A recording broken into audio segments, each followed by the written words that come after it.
బాలకృష్ణుణ్ణి అల్లరి చేస్తున్నాడు, వాళ్ళ ఇంటికి వీళ్ళింటికి వెళ్ళి దొంగతనాలు చేస్తున్నాడని యశోద రోటికి కట్టేసింది. కడితే అక్కడో విచిత్రం జరిగింది. 4 అడుగులు తాడుంటే చాలా పట్టుకురండి అంది. మనవాడు తక్కువ వాడా, అండపిండ బ్రహ్మాండాలన్నీ కడుపులో పెట్టుకుని పెద్ద మనిషి ఎందుకు లొంగుతాడు?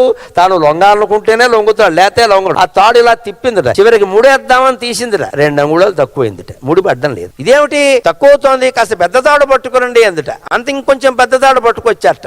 అది పెద్ద తాడు కదా అని ఇంకో చుట్టు తిప్పిందిట. ఆ చుట్టు తిప్పినా మళ్ళీ 2 అంగుళాలు తక్కువైందిట. ఎన్ని తాళ్లు తెచ్చి ఎన్ని ముళ్ళు వేసి కట్టినా బాలకృష్ణుడిని బంధించడానికి 2 అంగుళాల తాడు తక్కువైందమ్మా. చివరికి యశోద అందుట, కృష్ణ నిన్ను నేను కట్టలేనురా, నువ్వు చాలా గొప్పవాడివి నాయన, నువ్వు దొరకాలంటే దొరుకుతావు కానీ నేను ప్రయత్నిస్తే దొరుకుతావా అంటే, అమ్మా ఇక్కడే ఉన్నానమ్మా కట్టే అన్నట్ట. కట్టేసింది వెంటనే. భగవంతుణ్ణి బంధించడానికి తక్కువైన 2 అంగుళాలు ఏమిటండి? 1 అంగుళం అహంకారం, 1 అంగుళం మమకారం. ఈ 2 వదిలినప్పుడే